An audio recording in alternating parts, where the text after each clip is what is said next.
Welcome to the Dr. Zwig Show, where I show you how bad states of mind and difficult life issues aren't pathological, but rather signs of personal growth trying to happen. All right, let's get into it.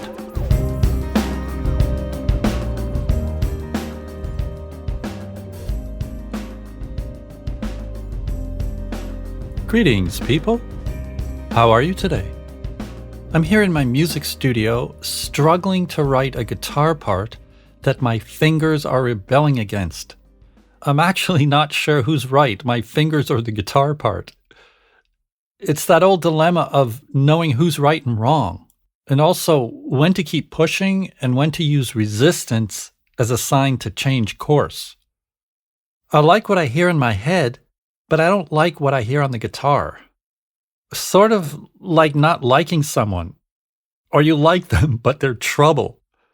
In episode 24, How to Process What You Don't Like About Someone, we tackled this juicy topic. It's a helpful exercise for transforming that crappy feeling of disliking someone, including someone you don't even know, into self-discovery and growth. It shows you how to identify what you don't like about someone as a projection of something in yourself and find its positive trajectory. Whether you still dislike the person after you take back your projection depends on the situation. Maybe they're so awful you still have to diss them. Obviously, the experience of liking and disliking people is ubiquitous. Now, the more common something is, the more fundamental it is to the human condition. This means it contains information about a core issue most of us share. Process this, and you can discover some transformative gold. So, what determines whether you like someone, dislike them, are neutral about them, or like them sometimes and can't stand them other times? A relationship, including with someone you don't even know personally, is a dreaming process. We're all dreamers, guided by unconscious patterns and stories in our psyches. Other people are like characters in our night dreams. They each play a role in our story, our life's movie. Some of them are our supporters and champions. Some are teachers, parental figures, heroes or guides. Some are like siblings, while others are your nemesis. Everyone in your life plays a role in your story. Your story already exists as a set of internal dynamics, some of which you're conscious of, and others which hide deep in the shadows of your psyche. Your process unfolds fate in a way to bring you exactly who you need in your life to reflect your story back to you. It's a powerful process of unconsciously manifesting your psyche's internal dynamics in your relationships and in the greater world. What determines your like, dislike, love, or hate of someone is the role they play in your story. Where it gets complicated is the extent to which they really are like a part of your story versus you just projecting your psychology onto them. It's always a combination of the two, and making the distinction is vitally important, especially when dealing with something negative in a relationship. If you want to stay conscious and aware of what's going on, it's helpful to make a habit of trying to identify what part of you each person represents. Who are they in your internal process? This will give you a lot of information about yourself and also about your relationships. The more you do this, the more you'll be able to differentiate between what you project and what's objectively true about the other person, as well as when both of these things happen at the same time. The more awareness you develop around this, the more choice you'll have in your relationships and the better decisions you'll make. Entanglements happen when you aren't aware of which part of yourself is relating to which part of the other person. The whole thing is a crazy, complex puzzle. While you're projecting onto them, they're projecting onto you, and the interactions can start to take on a very dreamlike quality where you don't know who the hell is who and what the fuck is going on. Studying yourself is the beginning of cutting through this. Of course, it's always most ideal if both people are into working on themselves and processing what's going on. Sometimes I wonder what's more important, compatibility or the willingness to process the relationship. You can have awesome chemistry with someone until you don't, and then things can get messed up. The exercise focused on a specific aspect of disliking someone, one that usually gets overlooked. Whether what you dislike about someone is objectively true about them is your projection or both.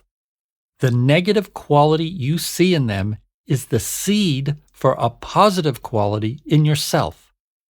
The thing you can't stand about them is just a doorway for you to walk through into your deeper process.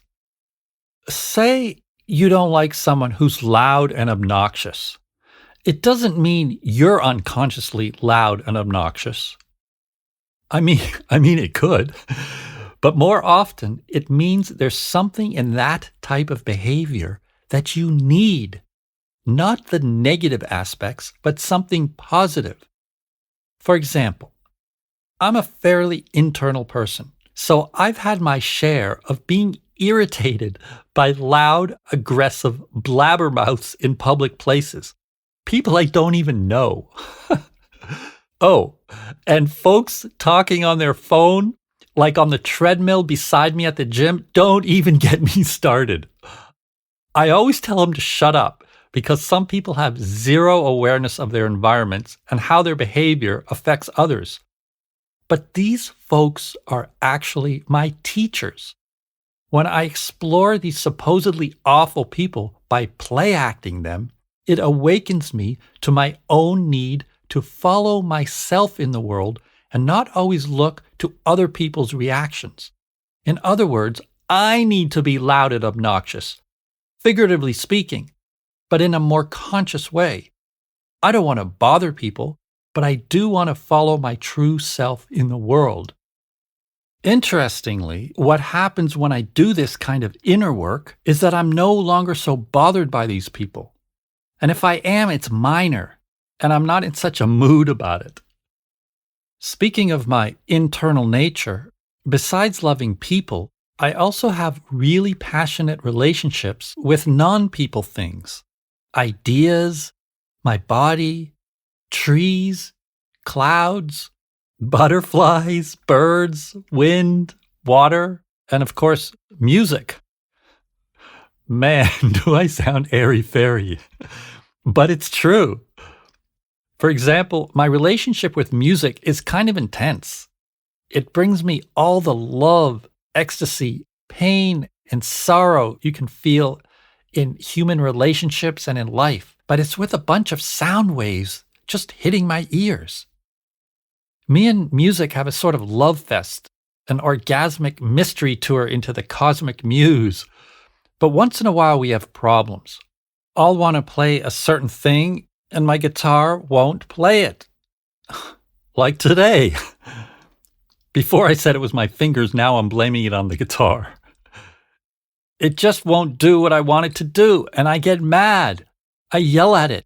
Do what I want. Give me what I need. Sounds like a relationship.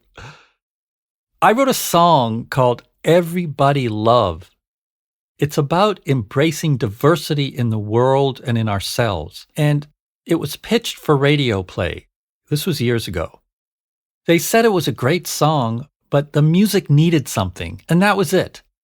They didn't even say exactly what they wanted.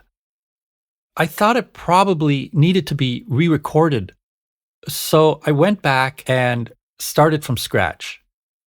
As me and my band were doing this, I kept messing up one guitar part. I must have tried it 20 times, 30 times, but I just couldn't nail it. I was getting frustrated, and so was everyone else. At one point, I yelled at my guitar, "Play the fucking part, you asshole!" But it just wouldn't do it. Each time I got to the riff I wanted to do, the guitar would do a different riff, and I swear it wasn't me. There was some kind of spirit in the strings that wanted to play something different. Now, if you know about projection, you'd say, come on, Adam, stop projecting onto your guitar. It's you who can't play this thing. But there's more to it. I finally gave up and said to my guitar, okay, I want to play this, and you keep playing that. Let's see what happens to the song if I go with your version. So I made the whole band play the part differently. We recorded it, sent it back to radio, and as they say, the rest is history. It became a top 10 hit single. And I have to admit, my guitar's idea, my subconscious idea, was a lot better than what I had wanted. The mistake, the error, the problem, the frustration, the symptom, the accident, the pain, the negative shit, the totally awful relationship has an unseen purpose with a hidden meaning. Our negative projections onto people, whether they're objectively true about them or not, contain a message for our own growth and expansion. You can either just suffer hating the person, or you can explore them as a part of yourself. Play act them, not as a vengeful imitation, but as a way to bring this part of yourself out of your subconscious. Study it until you can identify something about it as you, and not just the other person. Give this part of you a voice, and then dialogue with it. Get to know it, wrestle with it, process it, and slowly work toward consciousness and transformation. Speaking of working on yourself in this way, I wrote a song and made a video called Before the Dawn, which talks about the hidden intelligence in your problems, the unseen, unknown transformation in waiting, the sun that shines in the dark before the dawn. The release date is this Friday, March 5th. You can watch the video on my YouTube page and stream the song on Spotify or wherever you listen to music. Here's a sneak preview. In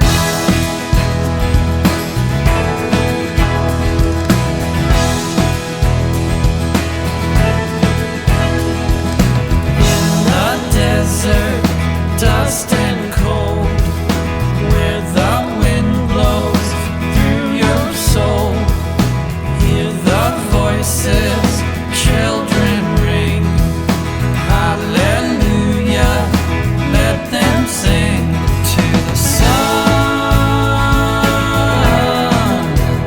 let it shine on where it has never shone before the dawn. In the wasteland, tumbleweeds. See you next time. Stay aware. You can follow me on social media at Dr. Zwig, and you can sign up on the mailing list at drzwig.com, where you'll receive discounts on private coaching, events, and merchandise starting in 2021, weekly personal growth tips, and lots more. Be well.